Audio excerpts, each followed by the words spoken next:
The Future History of Energy and Transportation. Documenting the paradigm shift from the era of oil and internal combustion to the era of robotics. By Julian Cox. Narrated by the author with the aid of an artificial intelligence. Chapter 28. A possible solution to auto market disruption. The task of isolating enduring value creation within a large automotive incumbent without succumbing to legacy liabilities is one of the most difficult and fascinating business challenges of the present day. It might be possible, but it would be unprecedented. Authors note, this is without questioning why management of such companies would want to go through it, rather than just run out the clock on internal combustion, fish for government bailouts, downsize as needs be, and ultimately take the golden parachute. Nevertheless, for those up for a grand challenge, as a matter of necessity, the first order of business must be to acknowledge the starting conditions. Fully autonomous EV competition backed by limited but not insignificant production volumes will become a well-understood customer choice, market-wide before 2023, likely before end 2021. Tesla specifically, perhaps others. The unassailable profitability of initial autonomous EV fleets, backed by profit-motivated demand, will undoubtedly spur exponential expansion in production capacity, entirely unchained from capital constraints. Nevertheless, additional capacity will take a short period of years to come online on account of practical constraints and lead times. Acknowledge the end conditions. Internal combustion cannot compete at a profit once margin pressure resulting from mutual competition between autonomous fleets eventually causes the market price for a passenger mile to descend below the marginal cost of fuel, maintenance, and the relatively rapid amortization of an internal combustion drivetrain. The autonomous EV is able to go at a profit, where internal combustion cannot follow, and do so more profitably all the way down. The survival imperative for every competitor, therefore, is to emerge at scale with autonomous fully electric vehicles. Define the opportunity space. The final addressable saturation scale market for autonomous EV ride-sharing, and robotics more generally based on the same core technology, will be multiples of the current 2 billion or so road fleet. In the context of passenger transportation alone, it will remain possible to supply a Tesla Model 3 at a healthy 50% to 100% gross profit to service markets capable of supporting 25 cents per mile for luxury road transport, 5 cents per passenger mile with luggage fully occupied. There are vehicles predictable empirically on a declining technology cost curve and also announced in reality, in the form of a $25,000 vehicle program from Tesla, that will naturally operate just as profitably at closer to 50% of these figures. This represents a more than doubling of affordability on approach to market saturation, compared with the market saturation economics currently supporting an addressable market for more than 2 billion internal combustion cars and trucks globally. Rural India, rural China, sub-Saharan Africa and similar will become a newly addressable market at scale for the automotive industry. This is not a zero-sum game in the event of survival. The timing between Tesla and any other autonomous EV specialist launching an autonomous EV fleet and embarking on a super-exponential run on production capacity, amidst consumer abandonment of financially incomparable depreciating alternatives, and a large internal combustion OEM gaining access to full autonomy, is critical. From beginning to end, there is likely no more than 2 years of enduring such competition without access to a fully autonomous robotaxi fleet, to cover losses and replace traditional revenue streams, and no more than 5 years in total to emerge with a comparable fully electric autonomous fleet. Without sufficiently early and independent access to full autonomy, the situation for a large automotive OEM is hopeless, short of bargaining for Tesla's agreement to build vehicles incorporating its autonomy suite under its brand and license, for operation on Tesla's hailing and billing network, under whatever terms Tesla determines. Given the stated mission and doubtless bylaws of that business, one can count on access being conditional on the production of electric vehicles, which will result in total financial restructuring regardless, subject to the largesse of governments. What to do? As touched upon in the dynamics of autonomous mileage markets, it may be that very high initial margins in prospect for full autonomy alone, meaning applied to internal combustion vehicles, could afford 20th century automotive majors a reprieve, long enough and profitable enough, to write off stranded assets and to retool for highly automated, autonomous EV production. Thus to retain liquidity throughout, and ultimately to emerge from a technology transformation with market dominance intact. It would be more accurate to state that with phenomenally skilled and passionate management, survival without complete financial restructuring might be possible. The only potentially viable avenue for an incumbent automaker to explore is to deny consumers the opportunity to own a fully autonomous vehicle and to offer corporate autonomous fleet services alongside the traditional sales model for standard vehicles. The only question thereafter is who gets to dominant auto market scale and autonomous EV production capacity first. The new build from a 1% standing start or the teardown renovation of the pre-existing 99%. The delay while newcomers build scale must therefore be put to very good use too. 1. Develop or acquire full autonomy as rapidly as possible, underway. 2. Build an enormous corporate autonomous fleet as rapidly as technically possible. 3. Defray legacy fleet and similar contingent liabilities. 4. Defray the cost of retiring internal combustion production assets. 5. Fund retooling and battery capacity for dominance in EV autonomy at scale. 6. Do all of the above without going bust.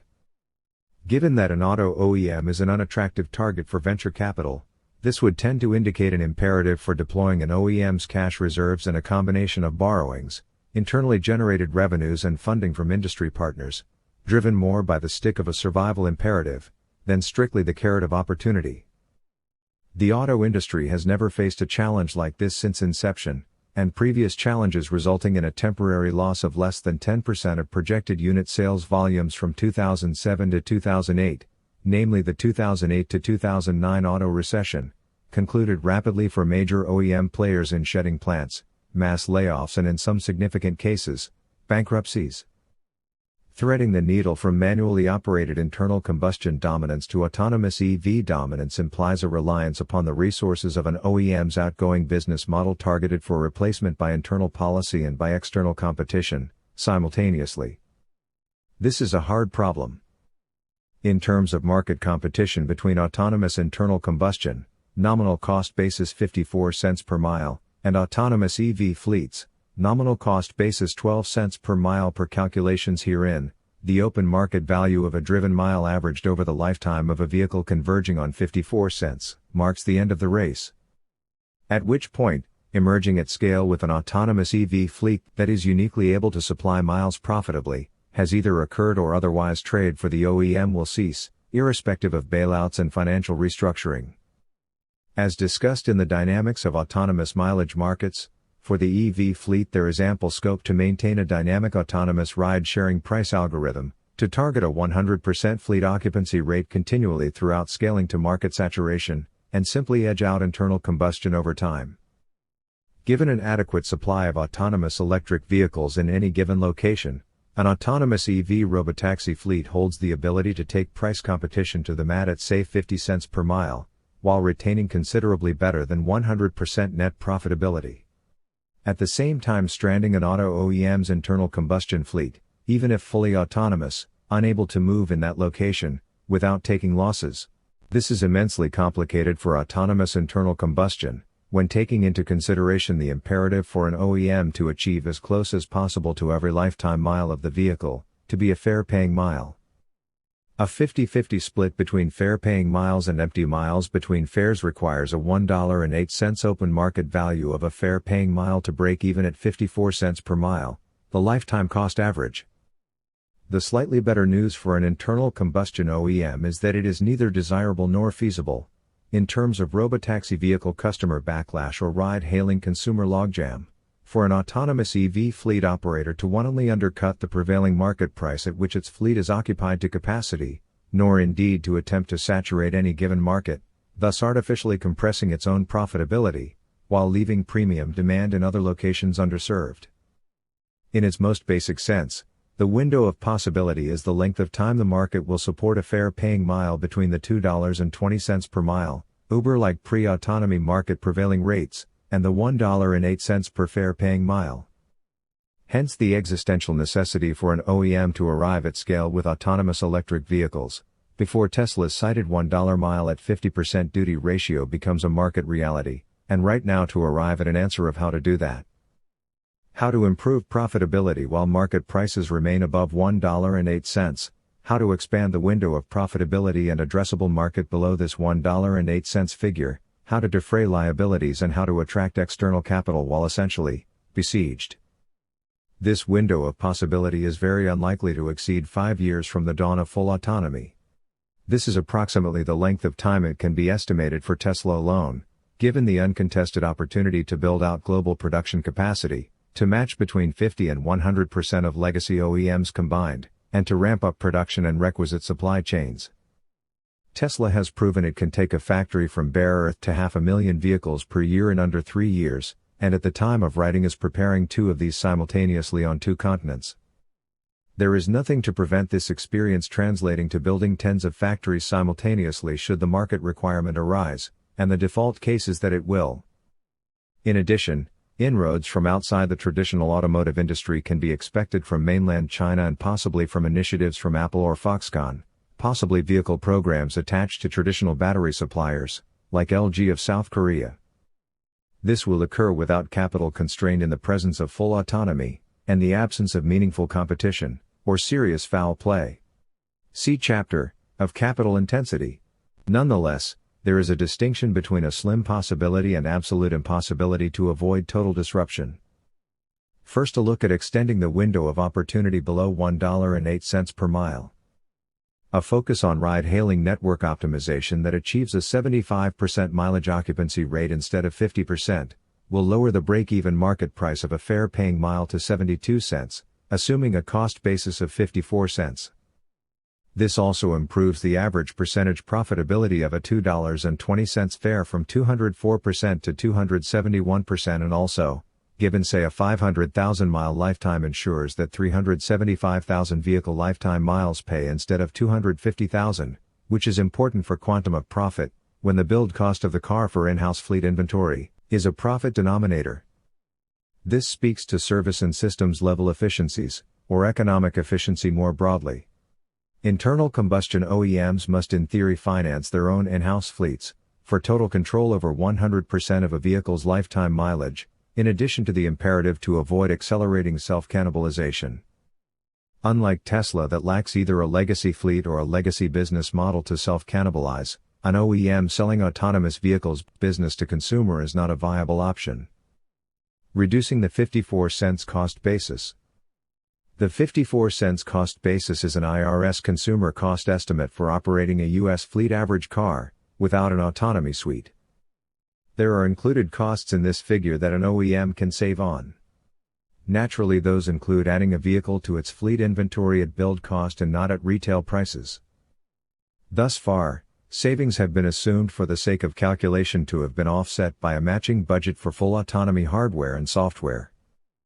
Given the options, the likely optimization to reduce this 54 cents per mile cost basis, for an internal combustion assembly line turning out a corporate robotaxi fleet, would be to produce a high-end autonomous Lexus equivalent robotaxi, with the smallest practical highway-capable engine and battery, as a series hybrid. This is to target vehicle-level efficiency and materials-level efficiency to reduce the total cost of fleet ownership, while minimally compromising the top-line desirability of a passenger mile delivered. The engine, in this configuration, is simply acting as a generator to recharge and to supplement the electrical power output of a small battery on the go, in order to produce, for instance, 10 times the number of robotaxis for a given limited supply of batteries, compared to a full EV, while retaining regenerative braking to minimize fuel consumption.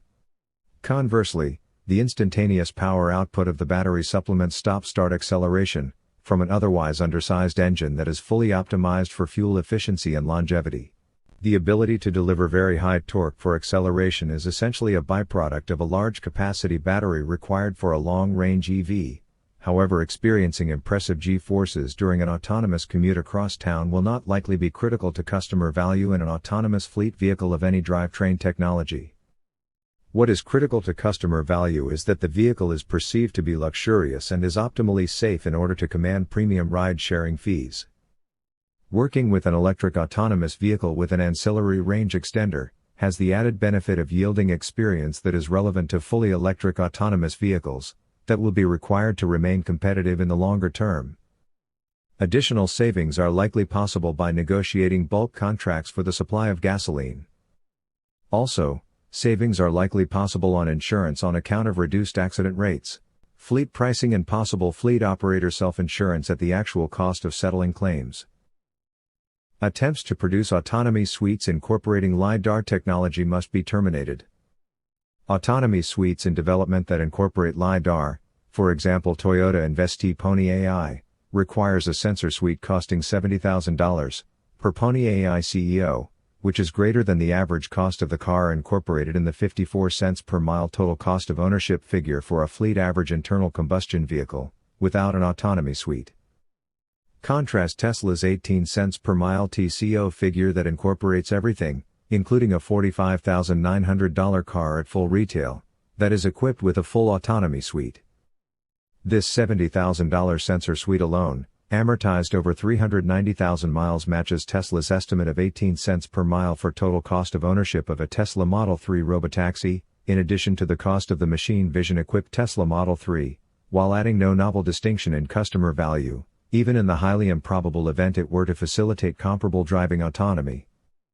Tesla has also announced that it will be able to manufacture a fully autonomous robotaxi as a product of fourth-generation manufacturing cost innovations in both vehicles and batteries, not an e-mobility product of compromise, at a build cost of $25,000, in return only for the deletion of redundant driver controls. Defraying liabilities.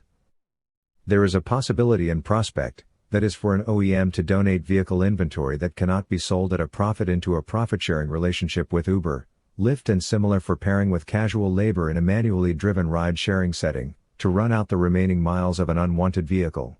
This is a very significant short-term escape route for excess inventory, including new vehicles but also ex-lease vehicles at auction that do not meet a required reserve price to repay their build cost. This option has worldwide applicability.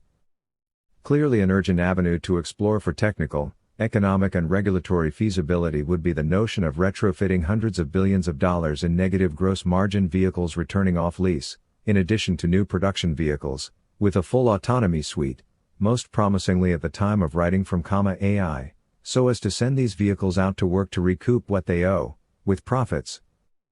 Update 2020, George Hotz, principal and president of AI, opined that Tesla would be the first to market with full autonomy. Tesla is going to win level 5, they really are, and stated that AI would likely achieve full autonomy, with its LiDAR-free machine vision and radar-based retrofit solution, 1 to 2 years behind Tesla. It is assumed here that retrofitting full driverless autonomy is unlikely to prove technically feasible or persuasive to regulators for the vast majority of the legacy road fleet, on grounds that the minority of vehicles on the roads are amenable to a reliable drive-by-wire upgrade without rework exceeding the total cost of replacement. Nevertheless, if this problem is solved and solved economically, then naturally, transforming an estimated $17,500 fleet average loss per vehicle to a roughly $180,000 gross profit per vehicle minus the cost of an autonomy suite and its installation costs, over an estimated 250,000-mile average balance of useful life upon return from lease, would be a pivotal breakthrough for any large auto OEM. One that would swing its disruption survival prospects from difficult to likely in one stroke. Depending how rapidly and inexpensively such a solution could be brought to bear. Saving an auto OEM is a game in 2 phases. Phase 1. The survival phase from the advent of autonomous electric vehicles becoming a widely understood market choice in one or more major market, such as the continental US or China, likely a 2-year window. Phase 2. The race to a sustainable business model at the scale of historical market dominance, while undergoing retooling and write-downs in a competitive market, versus newcomers gaining capacity growth from a modest start, likely a 5-year window. In essence, the problem boils down in the first phase to a simple binary of obtaining full autonomy fast enough, or not. If so, locating the capital to fund finished goods inventory amounting to an autonomous internal combustion fleet, capable of earning mileage revenues sufficient to replace, at the lowest bar, the entire turnover of an OEM's former business model at risk of disruption, or, at a high bar, to fund a corporate autonomous fleet at peak historical production capacity, to avoid resorting to plant closures and layoffs, and to do this with an effectively zero net market cap, meaning without the negotiating leverage to command traditional shareholder buy-in. First of all, we already know that a combination of Tesla's $1 per mile fare assumptions and the IRS 54 cents cost basis per mile of an internal combustion vehicle does not work. To illustrate, 54 cents cost basis of all autonomous internal combustion miles. Assuming a 50-50 split between fare paying and empty miles. Gross profit per $1 per mile fare, -8 cents. Gross profit given an annual mileage and fleet use of 90,000 miles, -$3,600 per annum. Hence, without drastic reductions to the 54 cents figure, one must assume the market will support Uber-like pricing for autonomous internal combustion at sufficient scale and for long enough to complete Phase 2, retooling for dominance at scale in autonomous electric vehicles. For example, $2 fares at scale, like this. 54 cents cost basis of all autonomous internal combustion miles. Assuming a 50-50 split between fare paying and empty miles. Gross profit per $2 per mile fare, 92 cents. Gross profit given an annual mileage and fleet use of 90,000 miles, $82,800 per annum. Note: this is while competing in the same $2 fare market with Tesla and similar, if any, like this. 18 cents cost basis of all autonomous electric vehicle miles. Assuming a 50-50 split between fare paying and empty miles. Gross profit per $2 per mile fare, $1.65. Gross profit given an annual mileage and fleet use of 90,000 miles, $148,500 per annum. For ease of reference, Tesla's original example of a $1 fare is here tabulated, essentially describing market conditions at the end of competitive viability for internal combustion. 18 cents cost basis of all autonomous electric vehicle miles. Assuming a 50-50 split between fare paying and empty miles. Gross profit per $1 per mile fare, 65 cents. Gross profit given an annual mileage and fleet use of 90,000 miles, $30,000 per annum. While naturally an OEM could seek to optimize for top and bottom lines simultaneously with a small-engined hybrid luxury vehicle, as well as leveraging buying power over fuel prices and insurance as previously touched upon.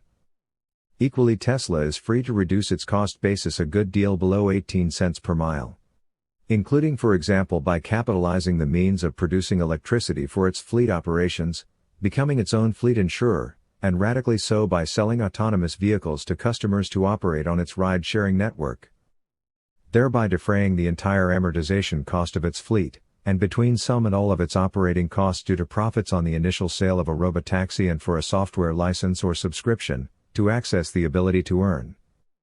Tesla, having negligible non-autonomous fleet and no non-autonomous sales to self-cannibalize by selling robotaxis to its customers, is free to adopt an Apple-like business model, to sell the hardware with profits and profit from software thereafter.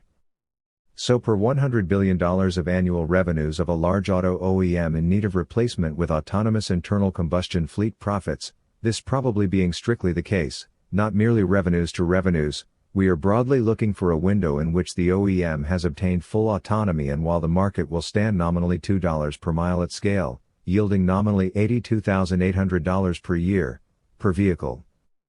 This appears to set the low bar at funding a corporate, autonomous internal combustion, ride-sharing fleet in the vicinity of 1,207,729 vehicles, per $100 billion of annual revenues at risk of disruption.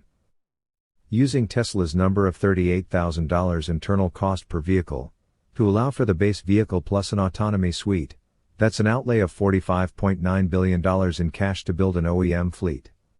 Arguably plus the opportunity cost of selling that inventory at WWII gross margins of 18.9%, adding $8.7 billion to defray operating costs for a total of $54.6 billion. These are big numbers, but they are not impossible. Note that the same 1,207,729 vehicles can be expected to produce $100 billion per year of gross profits for nominally 5 years or 450,000 miles at 90,000 miles per year, as a fair estimate of an internal combustion vehicle design life. Now, if this were a clean investment, meaning if one were to invest $54.6 billion with a probable return of $500 billion over 5 years, that would be a pretty incredible investment. But in the case of an auto OEM in need of figures like this simply to defray liabilities and to restructure its business to survive, this is not a clean investment. Contrast Tesla, with next to certain first-mover advantage in full autonomy, with between 1 million and 2 million vehicle full autonomy-ready EV fleet in situ, at the likely date of attaining approval to switch it on. Tesla's cost of amassing a 1 or 2 million vehicle robotaxi fleet? $0, pre-existing installed base, albeit eligible for only, say 30% of ride-sharing revenues, the balance of 70% to reward customers and motivate rabid demand. This is not vehicles that Tesla is obliged to buy into finished goods inventory at $38,000 each. It would be an interesting exercise to graph the situation from here on out, between investing in corporate finished goods inventory of autonomous internal combustion vehicles in multiples of $54.6 billion and investing similar figures in 10 Tesla factories, inclusive of battery manufacturing capacity, capable of producing 500,000 vehicles per year each, after a 2 or 3 year lead time. The vital take-home message here is that an in-house autonomous internal combustion fleet on the scale of single-digit millions is adequate to save an OEM. Single-digit millions of autonomous vehicles is insufficient to rapidly or greatly suppress the open market value of a driven mile, much below prevailing manually driven $2.20 Uber-like fares. Even given the possibility of using Uber and similar as a global sink to run out the mileage of surplus manual internal combustion vehicle inventory, the cost of the drivers in that case acts as a hedge against significant ride-hailing price dilution. Hence open market rates on the order of $2 per mile will likely remain valid for a window of 2 years, perhaps more. Regardless, what ought to be immediately obvious from the standpoint of an external investor looking for exposure to opportunities of this nature, is that putting money on expanding multiples of Tesla's capacity is where the most secure, from risk of margin compression in the mileage markets, and highest multiples are to be found. Thus from the individual to Wall Street to governments, if one cannot buy a share in a Tesla factory, because they don't need your money, one had better buy all the Tesla fleet one can get, at least until such a time as a cost-competitive autonomous EV emerges at scale from an auto OEM, to position its stock as a viable investment long-term. Achieving that is phase 2. The following is arguably the most important message of this work to auto industry executives genuinely interested in attempting to save an OEM. It concerns industry forecasting errors in relation to individual vehicle ownership and misperceptions of the essential nature of ride-sharing, of ride-sharing and Uber. Ride-sharing is effectively fractional leasing on demand, rental vehicles, offered via an app and facilitated by a BYOD owner-driver, subsequent to a standard vehicle purchase from a dealership. In all cases, ride-sharing itself should not be conflated with an inherently disruptive technology. We are now discussing fractional leasing of autonomous vehicles that in the case of an OEM with a preponderance of non-autonomous vehicles, must be disconnected from the individual owner-driver, for the avoidance of self-cannibalization. Nevertheless, there appears to be an optimum and counterintuitive answer as to who should own the vehicles, that is not at the time of writing in common currency. It is not the OEM or a ride-sharing middle-layer partner like Uber. It's the dealerships. The key to survival for an OEM isn't to partner with a ride-sharing enterprise to skirt the claims and interests of dealer franchises in the hope of re-engaging the interest of capital markets in a disruptive technology, without irony, proffered by the disrupted. The competition to an OEM, Uber and Lyft combination, nominally Tesla, is able to build a constituency of individual owners due to its rounded offering from customer-facing sales and service to energy and data networking. Individual customers are thus able to front the capital for the Tesla fleet and to champion and defend the interests of the business as a matter of profit-motivated rational self-interest. In the case of a large auto OEM, despite the marvels of advertising from Little League to the Super Bowl and all the TV ads, movie product placements and entire TV series in between explaining to us how much we love our vehicle brands like Apple Pie and Chevrolet, the constituency is not the individual customer and it never was, from the dawn of the internal combustion era. Hence the term consumer. The OEM's constituency of common interest is the oil and refinery industries and its franchise dealerships. One could add the labor unions. It is not strictly correct to say that where one wins they all win, except in the case of overall internal combustion market growth. At any given step, each competes for consumer share of wallet in transportation. Meaning a gas price hike hurts the OEM by driving consumers to consider smaller and more economical vehicles. Should they all win, the entrapped consumer traditionally loses to cartel pricing, forcing hardship in other areas pertaining to quality of life, like food choices, clothing or housing. However, should the OEM fail, fossil fuel interests, dealership interests and union interests, all fail. In contrast, just as the ability to take photos arguably improved, coincident with the passing of Kodak. Given a market choice like Tesla, the customer does not automatically fail with the passing of a legacy automotive OEM player. Of the two primary OEM partners, the oil industry and dealerships, the dealerships are the optimum target to front the capital and to own the bulk of the fleet in a revenue-sharing model with an auto OEM. This is simply redirecting the mode of profiting from capital inventory on the dealer's lot, from consumer sales and long-term leasing, to fractional autonomous leasing on demand. Naturally, a dealership-owned fleet will need a return on its capital invested, in the form of a heavy cut of ride-sharing revenues. Say 50%, and not a Tesla-like 70% customer share, given that the OEM has the inverse negotiating leverage to argue that if its cut of ride-sharing income is too little too late to bring autonomous electric vehicles online at dominant scale, then the OEM will go bust, and then so too will its dealership franchises in rapid due course, with the accelerated retirement of the legacy fleet. In the case of a 50% revenue-sharing model with dealerships who own the fleet, the OEM will need to produce double the scale of autonomous internal combustion fleet to survive. However, this plays directly to the OEM's key strength, production capacity. Furthermore, moving the cost of the fleet to the dealerships deletes the cost of the fleet as a profit denominator for the OEM, even if autonomous vehicles are supplied to the dealerships at build cost. Naturally, the dealership-owned fleet in this business case will be put to ride-hailing fleet service full-time between fueling and dealership servicing, whereby incentives are aligned to maximize cost efficiencies of servicing vehicles to expose fleet profits. Autonomous vehicles would not be sold to the consumer. If the consumer wants to own a car, they can buy a manually operated vehicle from a dealership, or wait in line, likely for years for a Tesla, while Tesla and similar if any, grapples with building production capacity.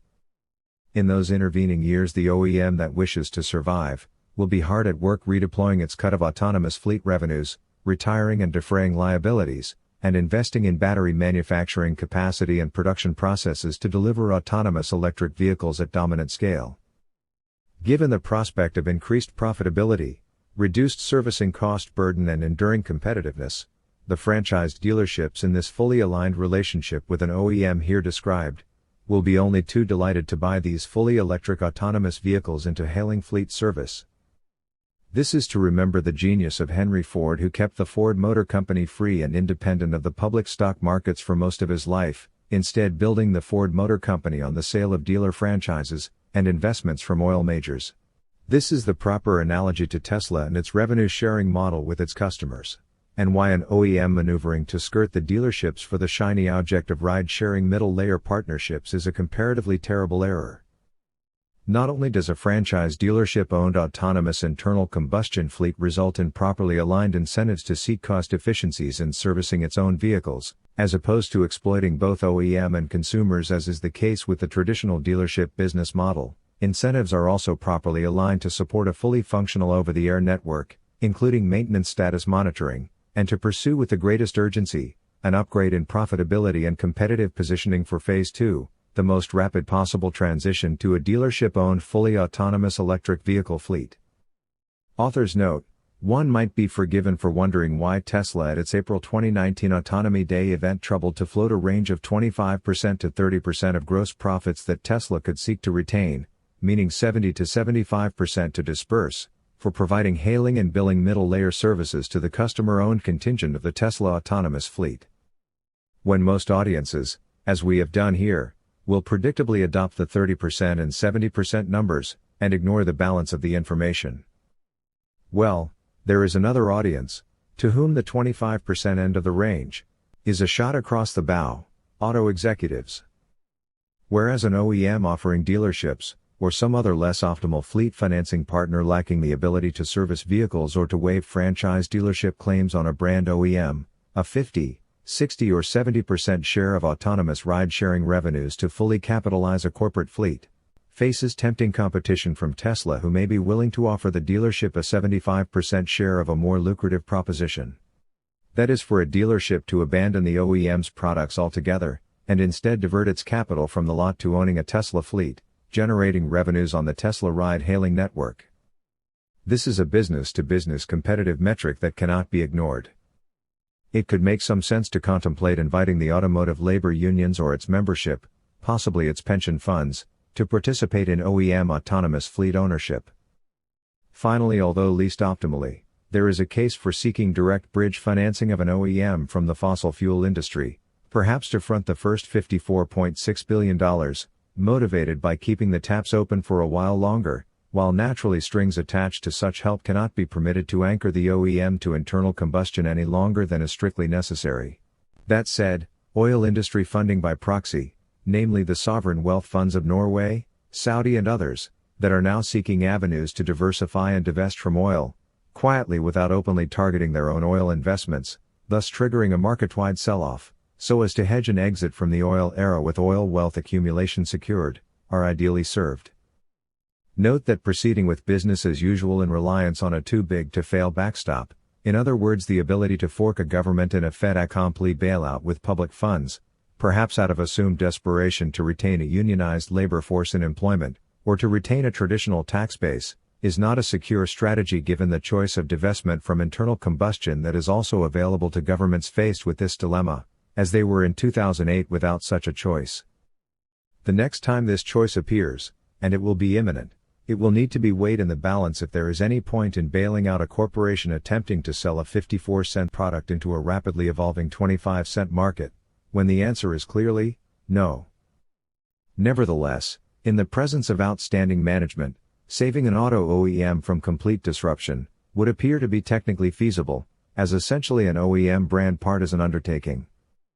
From a societal perspective, spending hundreds of billions of dollars deconstructing and rebuilding an industry instead of simply building a new one, is objectively a waste of money. Also, the character of the business that will emerge if successful, a corporation that rents transport, in competition with massively distributed individual freedom to own a piece of society's transport infrastructure, is not an extraordinarily pleasant one. However, there may be extraordinary compensating benefits in the alleviation of chaos. For example, for consumers to have a going concern to sue over a depreciated vehicle, and of course in the interests of employees and their families. Author's note: while I set out to attempt to figure this out, and that's the answer I came up with. Does it make me happy? No, not really. I have a design in mind for a type of combined solar storage cell, that will if successful require a lot of oil for organic photochemistry to make cheap renewable electricity for electric vehicle fleets. At the limit, such a device holds in prospect a potential solution to oil industry disruption, without conflict with the environment, and pretty much guarantee world peace. That makes me happy. Mercifully a job for the world of physics and chemistry and not this wretched keyboard. A footnote on brand equity and customer loyalty. This is as important to appreciate as it is difficult to accept given decades of data to the contrary. Brand values and associative conditioning with emotions that have nothing to do with cars can always move the needle of markets by some percentage points. This comes into its own very much later in a tech adoption cycle, long after features, performance and service convenience at various price points are close enough to be almost moot. The preeminence of marketing and PR over engineering in the auto industry has been the status quo for the last quarter of a century, with market-wide regulations largely dictating the content of vehicles. At the outset of the next quarter of a century, this assumption will be found wanting, on account of profound product and price differentiation that is well beyond the gamut of perception management. The depreciating car or truck in your driveway that promised to make you feel like a real man or a cool urban chick, or some such, while you watch your neighbors who bought cars that earn them hundreds of thousands of dollars, upgrade to nice homes in the suburbs, will wear thin. It is probably worth noting the diminishing returns on media spend, including negative PR, that is failing an auto industry eclipsed in global market value by one company, Tesla. Also to observe the dangers of auto industry management, buying into market-facing imagery born of PR and media agency meetings, at risk of a disconnect from the reality on the design and engineering floors.